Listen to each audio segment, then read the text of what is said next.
32 ans après Gabrielle Thiako, la Côte d'Ivoire fait parler d'elle en bien aux Jeux Olympiques 2016. Les deux sprinteuses ivoiriennes, Muriel Auré et Marie-Josée Talou, se sont qualifiées aujourd'hui pour les demi-finales du 100 mètres femmes.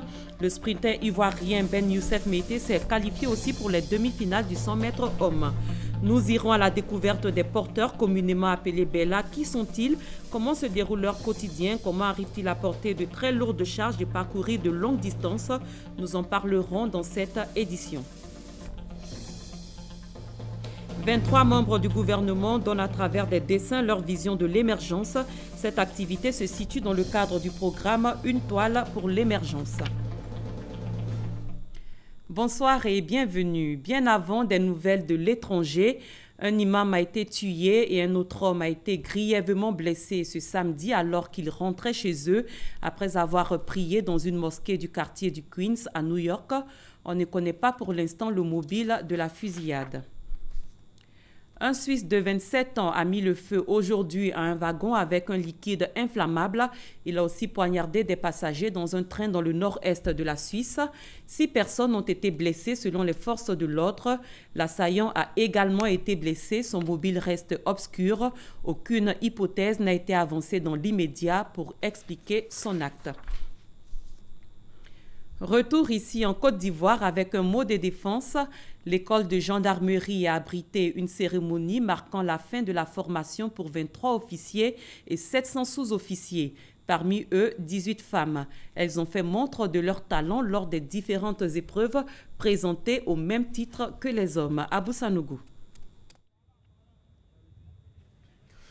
Au cours de cette cérémonie qui marque la fin de leur passage à l'école de gendarmerie d'Abidjan en tant que stagiaires, les élèves sous-officiers de première année de la promotion maréchal des logis chef Koné Brahima ont été baptisés par le ministre chargé de la Défense Alain Richard Donvaï.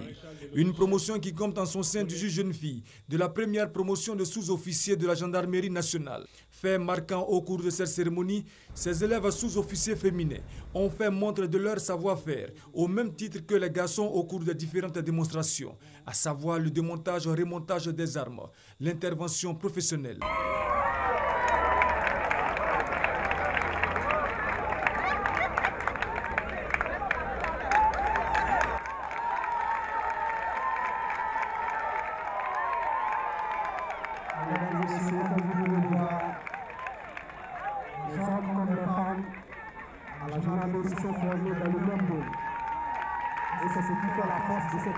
À cela s'ajoute le défilé des troupes, démontrant ainsi qu'elles ont été formées dans le même moule que les hommes. La grande satisfaction vient du côté des filles.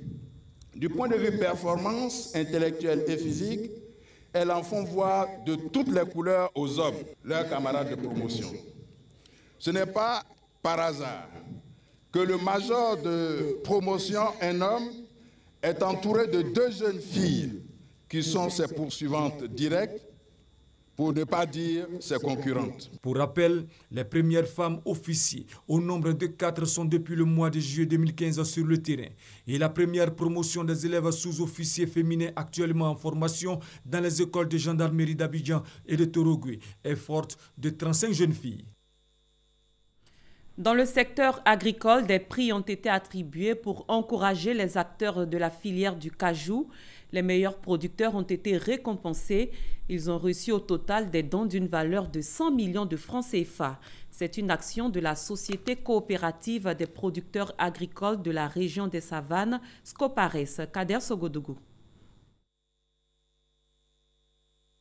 La noix de cajou est vue comme l'une des spéculations agricoles qui pourrait faire reculer la paupérisation chez les agriculteurs dans le nord de la Côte d'Ivoire. Dans le district des Savanes, la Société coopérative des producteurs agricoles de la région des Savanes, Scopares, célèbre et récompense les meilleurs producteurs et acteurs de la filière anacade de sa zone de compétence. Si tout le monde reste d'attendre, l'État va venir nous aider là. Ça sera difficile, ce n'est pas facile, l'État peut venir taper toutes les portes. Tiens ça. Mais si nous-mêmes on se réunit, regroupés, on devient plus fort. Les heureux primés de cette deuxième édition expliquent les atouts qui ont joué en leur faveur. Souvent, Anandé vient pour nous montrer comment on va faire. J'ai suivi ce qu'ils ont dit et j'ai vu que c'est très bon. Tu vas commencer à traiter en haut. Mais quand le mauvais insecte mais l'arbre a reçu bien, ça produit bien. Spécialisée dans la production et l'achat de noix de cajou depuis 2011, la Scopares est passée de 7 000 tonnes de noix de cajou en 2011 à 30 000 tonnes en 2015. Le directeur général du Conseil du coton et de l'Anacad, Dr Adama Koulibaly, et le préfet de la région du Poro, Daouda Ouattara, parrain de cette cérémonie, ont félicité les membres de la Scopares et encouragent son conseil d'administration. C'est pour vous inviter à faire davantage, à faire mieux. Et ceux qui n'ont pas été récompensés aujourd'hui, qu'ils soient des paysans modèles, qu'ils essaient de suivre ce que les autres ont fait, suivre les itinéraires, suivre les conseils des techniciens de l'agriculture. Au total, 9 agriculteurs ont été primés et la palme du meilleur producteur d'Anacad a été décernée à Seina Fané de la région de la Bagoui. C'était un reportage de Walter Amadou Ouattara. Ils sont le plus souvent dans les marchés, toujours prêts à porter nos charges moyennant quelque chose. Ils coopèrent également avec les commerçants. Leur particularité, porter des charges parfois très lourdes et les transporter sur de longues distances. Nous parlons des porteurs communément appelés Bella. Qui sont-ils? Comment se passe leur quotidien? Et surtout, d'où tirent-ils leur force physique? Les réponses se trouvent certainement avec Salif Guindo et d'autres porteurs que je vous invite à découvrir dans ce reportage. C'est une autre journée de dur labeur pour Salif Guindo. Ce jeune homme d'une trentaine d'années, originaire du Burkina Faso, vient de parcourir pour la 5e fois près de 10 km à pied pour livrer plusieurs kilogrammes de produits vivriers. Il a parfois bravé la boue, le soleil et le vent pour arriver à destination. Guindo est porteur, un métier qui n'est pas de tout repos. Je transporte des caisses de choux et d'oignons. Pour les livrer, je fais le trajet entre la Carina au plateau et le marché Gourou. J'avoue que c'est lourd. Tu ne tombes pas malade? En vérité, c'est rare. J'ai parfois des courbatures, mais cela passe très vite. Ce travail herculéen, Guindo l'abat depuis plus d'1 an. D'où puise-t-il cette force qui lui permet de transporter des charges dont le poids peut parfois atteindre 1 tonne? Pas dans ses multiples bagues, assure-t-il. Ces bagues, c'est un secret difficile à expliquer. Tout compte fait, ces bagues nous protègent contre les esprits maléfiques et le mauvais sort. Non, ce n'est pas pour avoir de la force. En fait, nous avons une technique. Quand on charge, on évalue le poids de la marchandise en essayant de pousser la charrette en avant et en arrière. En faisant de la sorte, la poussée devient facile. Samba est également porteur. Il ne se limite pas aux techniques de port de charge. Pour lui, il est important de bien s'alimenter pour être en mesure de porter le maximum de charge. Son mets préféré, le wanché, un plat composé de riz et de haricots, affectionné par la majorité des porteurs. Bon, ça là, il me donne force, voilà, toute la journée, pousser au trou. Après avoir repris des forces, les porteurs reprennent leur brouette ou le plus souvent leur charrette, communément appelée wotro. Ce matériel coûte entre 30 et 50 000 francs CFA. Un montant trop élevé pour Guindo, qui préfère louer sa charrette à 1 000 francs CFA par jour. Avec cet engin, il gagne en moyenne entre 1 500 et 2 500 francs CFA par jour. Ici, à la gare de Kodousso, dans la commune d'Adjamé, Guindo porte des produits vivriers à 150 francs la caisse, la plupart du temps à la suite d'âpres négociations avec les commerçants.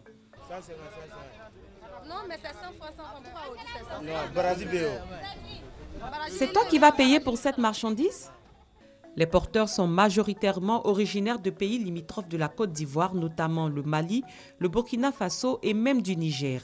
Mais en termes de dénomination, ils sont tous appelés Bella. Les Bella, c'est vers du nord au Mali. Bon, les Bella, issus des baies, moutons. Arrivé ici, là, on dit, tout le monde dit Bella, Bella, Bella. On a des différences. Il y a Bella, il y a Kado, il y a Maraka, il y a Ivoirien. Tout le monde pousse au trou.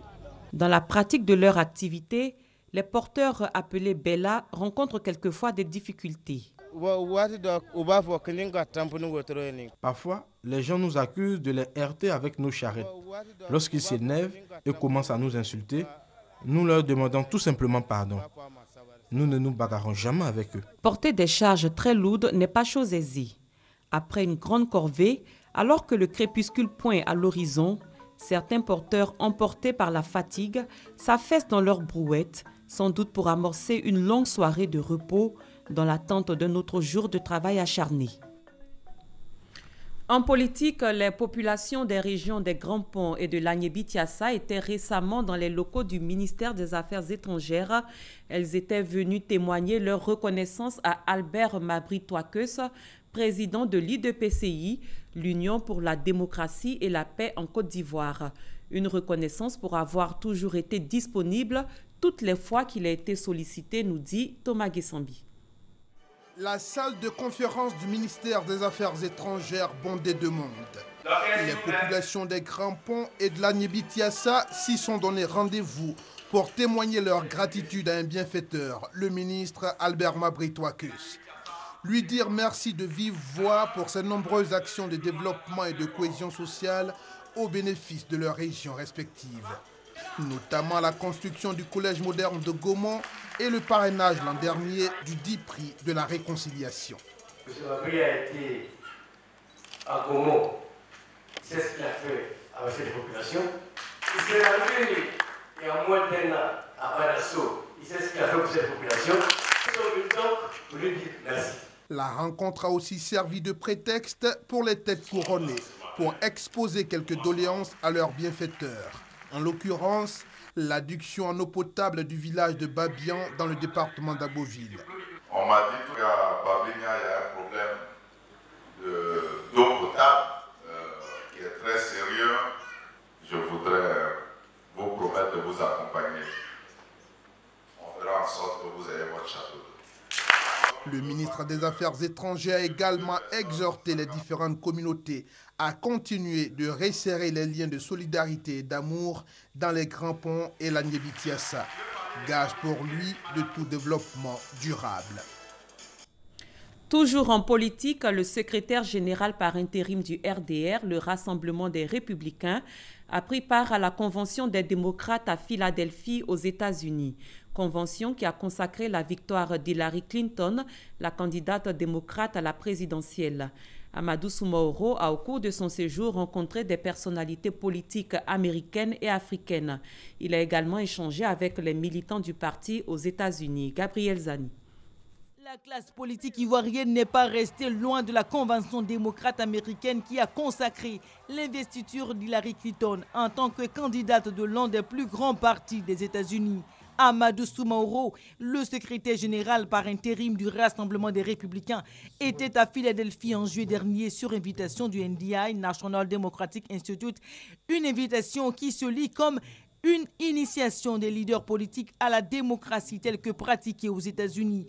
De l'ancienne secrétaire d'État américaine Madeleine Albright à Seydou Dalem Diallo, figure de l'opposition guinéenne, Amadou Soumaoro a multiplié les rencontres avec les personnalités politiques américaines et africaines présentes à la Convention. Ce que nous devions retirer nous, de cela, c'est le côté positif, le côté fair play, le côté, disons, de gestion de l'alternance. Que l'alternance soit gérée dans la paix, l'alternance soit gérée conformément à des règles. Gagner une élection ne doit pas être compris comme la fin du monde, ou perdre une élection ne doit pas être comprise aussi comme le début des calamités. Les valeurs de liberté d'expression, de la presse, d'égalité et de progrès pour tous les Américains qui ont émaillé cette première phase de la campagne présidentielle ont convaincu Amadou Soumaoro de la solidité des institutions des États-Unis. C'est en ce sens que lors de rencontres avec les militants républicains ivoiriens vivant aux États-Unis, il a axé ses interventions sur l'union et la recherche de l'intérêt des Ivoiriens dans toute action politique. Nous souhaitons que ceci soit un facteur d'union, de renforcement de la cohésion entre vos militants de notre grand parti et de rassemblement autour de vos responsables, autour du délégué général, autour de vos secrétaires de section, autour de vos premiers responsables du parti. Des appels à la mobilisation en vue d'organiser les militants vivant aux États-Unis et au soutien des actions du chef de l'État en ce qui concerne le projet de la nouvelle constitution ont aussi marqué ces rencontres. Ici en Côte d'Ivoire, intéressons-nous à des questions environnementales. Les gestionnaires du parc national d'Azani étaient en conclave à Grand Laou. Ils se sont attelés à faire le suivi du plan d'activité annuel du parc. Cette rencontre vise à terme à renforcer le plan stratégique de conservation de ce site. Honorine Anigori. Situé entre le département de Jacquesville et celui de Grand-Laou, au sud-ouest de la Côte d'Ivoire, le parc national d'Azagny couvre une superficie de plus de 21 000 hectares. Aujourd'hui, plusieurs avancées notables sont à recenser en ce qui concerne sa protection, notamment l'entretien des pistes ainsi que le reboisement de superficies détruites. C'est ce qui justifie la rencontre entre les autorités en charge de l'environnement, la chefferie traditionnelle et les associations villageoises de conservation du parc. Pour le directeur général de l'Office ivoirien des parcs et réserves, l'OIPR, Adama Tondo-Sama, tous les acteurs du secteur doivent redoubler d'efforts pour sa préservation. Au terme de cette rencontre, plusieurs résolutions ont été prises, entre autres le renforcement de la sensibilisation, le suivi écologique ainsi que le lancement du prix vert de la conservation du parc national d'Azagny. Direction Djebonoa au centre de la Côte d'Ivoire, la mairie veut donner un visage reluisant à cette ville et y assainir le cadre de vie. Elle a initié une journée de lutte contre l'insalubrité. Des jeunes venus de plusieurs villages ont pris part à la cérémonie. Ouattara Djeneba, Charles Tatou. La santé, c'est la vie. Pourtant, une bonne santé passe par une bonne hygiène et un environnement sain. La commune de Djebonoa, localité située à 15 km de Bouaké, décide de faire sienne ce slogan. Une journée de lutte contre l'insalubrité à Djebonoa. Initiée par les autorités municipales, elle répond à la semaine nationale de la propriété du ministère de la salubrité urbaine et de l'assainissement. Objectif, assainir le cadre de vie des populations et rendre la cité propre. C'est tout à fait intéressant que nous puissions rendre notre vie propre pour attirer les investisseurs, pour que nous puissions mettre en pratique notre projet de société, tant au niveau des investissements qu'au niveau de développement humain. Cette journée a permis une prise de conscience des jeunes ruraux venus nombreux des villages environnants de Djebonoa. Nous demandons à nos camarades de se joindre à nous pour les activités de la ville et que la ville soit beaucoup visible au vu des passagers pour qu'ils sentent une vie agréable au niveau de Djebonoa. Les riverains, eux, sont heureux de l'initiative. C'est une bonne initiative puisque ça nous épargne les maladies. Je veux demander à la population de Djebonoa de rendre la ville propre, surtout même concernant chez eux, devant leur cour, il ne faut pas attendre le mec. Tengue Kofi Edmond exhorte ses administrés à s'approprier les notions de protection de l'environnement en vue de leur bien-être. D'autres journées de salubrité auront lieu les mois à venir. Après Djebonoa, rendons-nous à Méagui où le conseil municipal a fait le point de ses activités, des activités qui se résument à la construction et la réhabilitation de salles et blocs opératoires pour plus de 70 millions de francs CFA. Honorine Anigori. En 2015, à Méagui, ce sont plus de 70 millions de francs CFA qui ont été investis pour améliorer les conditions de vie des populations. Construction et réhabilitation de salles de classe, du bloc opératoire, de plusieurs dallos. Construction également de caniveaux dans différents quartiers de la ville. Achat de tracteurs, ouverture de voies, autant d'actions de développement mises en œuvre par la municipalité de Méagui. Le point de ces investissements a été rendu public lors de la deuxième réunion du conseil municipal. Pour le maire Ndriao, il est bon d'associer les populations dans la gestion de la ville et de le faire de façon transparente. En cette année 2016, plusieurs chantiers sont déjà en cours de réalisation et Ndriao entend bien rester sensible aux préoccupations de ses administrés. La population trouve que les jeunes n'ont pas de salle de spectacle. Et nous avons prévu, le conseil a jugé bon de construire un foyer polyvalent à la hauteur de 104 millions. Ainsi qu'ici, à part le bitume qui traverse la ville, les voies sont dégradées lorsque nous faisons les reprofilages. Le conseil aussi a jugé bon de recharger ces voies-là. Et puis, il y a des quartiers qui n'ont pas de voie d'accès. Alors, il y a des ouvertures de voies qui sont prévues pour pouvoir les permettre de relier les autres quartiers et circuler aussi librement. Donc, voici en quelque sorte quelques projets pour l'année 2016. À l'instar de toute la région de la Nawa, Méagui bénéficie désormais d'un schéma directeur pour mieux penser son développement jusqu'en 2030. À Bayota, l'ONG Signe de Vie lance ses activités à travers une remise de prix aux meilleurs élèves des villages de Teiri et Gbikikou. La cérémonie a été l'occasion pour la jeune chambre économique de procéder à la pose de la première pierre de l'école maternelle du village de Teiri. Pargasso reconnaît. Reconnaître le mérite des meilleurs élèves, mais aussi les encourager.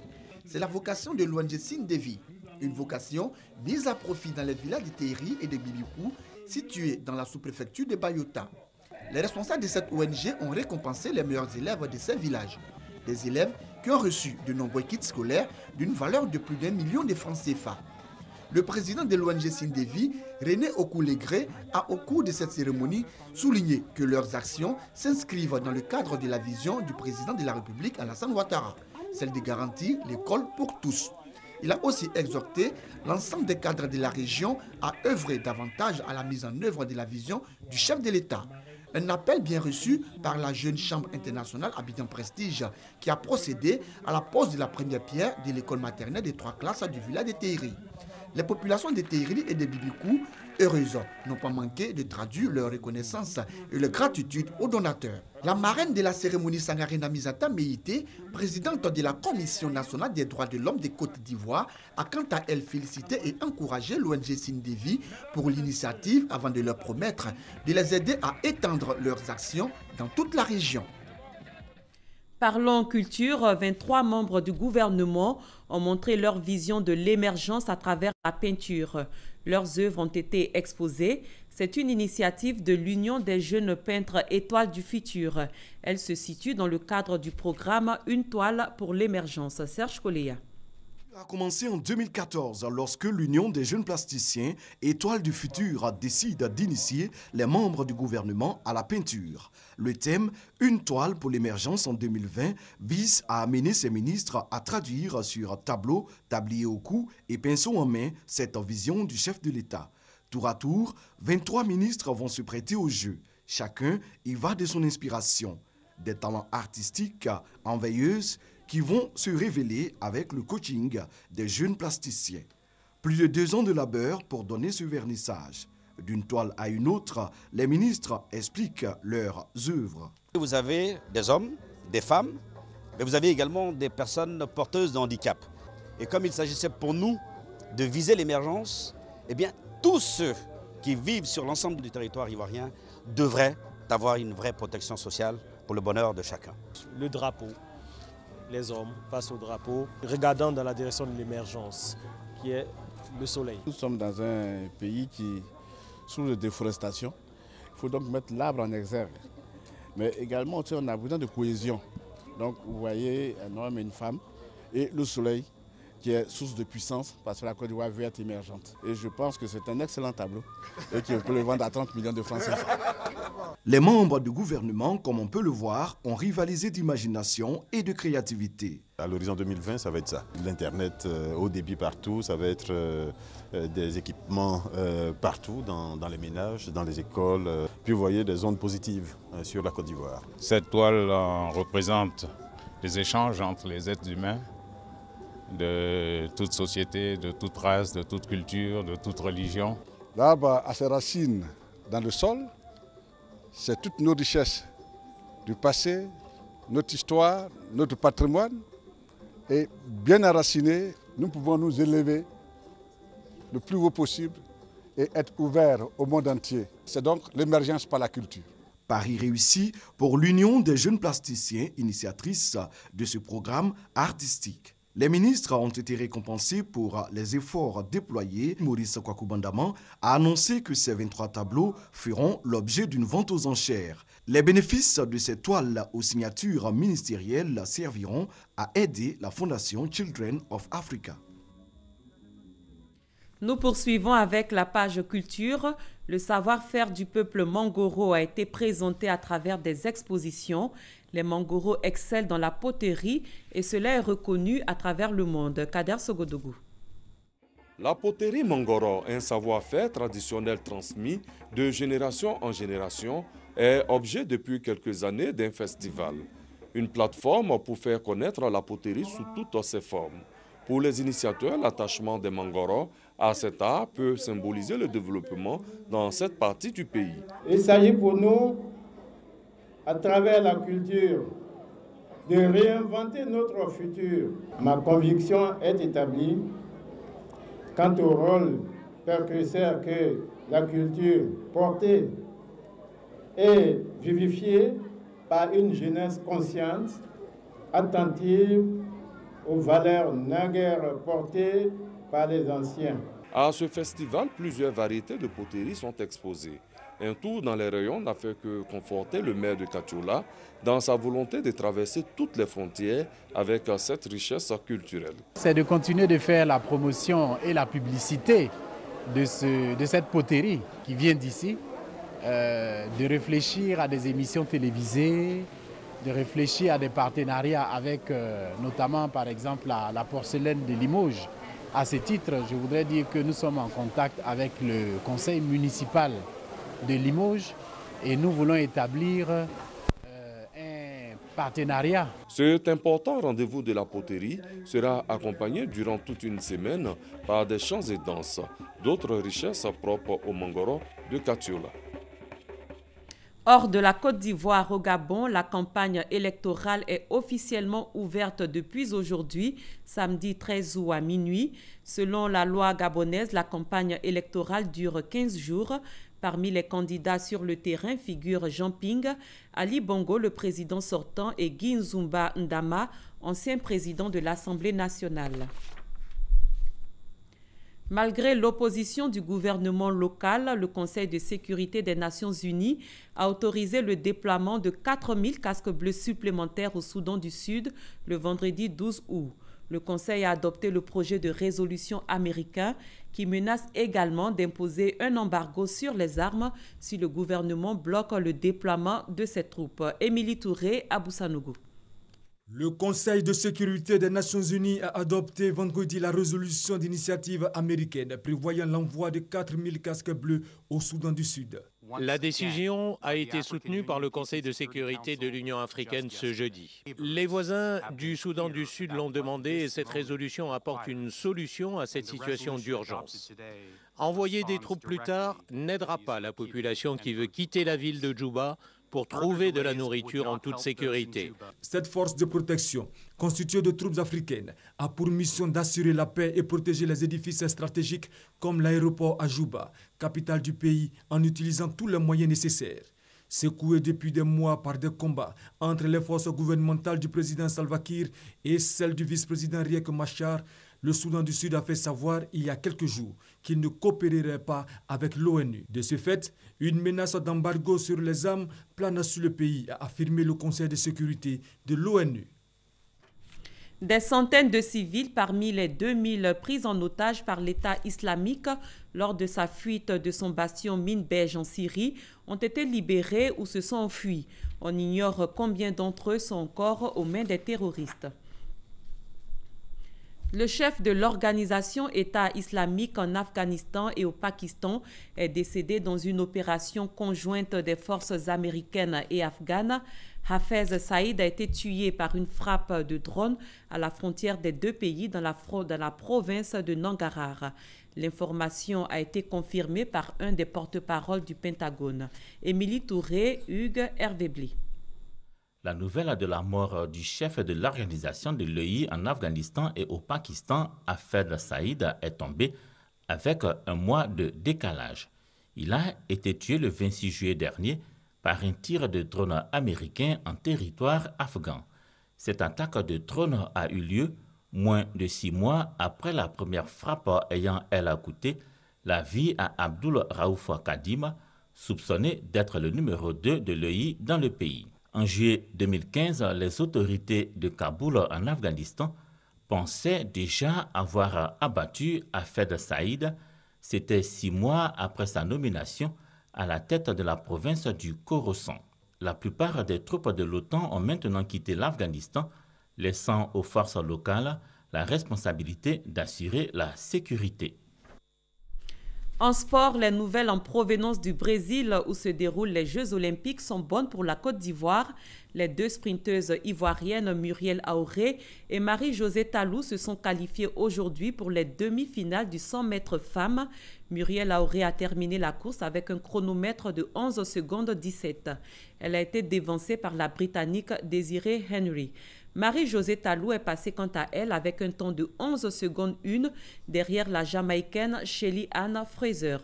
Le sprinteur ivoirien Ben Youssef Meïté s'est qualifié aussi pour les demi-finales du 100 mètres hommes. Il a terminé en signant le deuxième temps, 10 secondes 3 des 8 séries derrière l'Américain Justin Gatlin. C'est la fin de cette édition. Merci de votre aimable attention. Très bonne fin de soirée sur RTI1.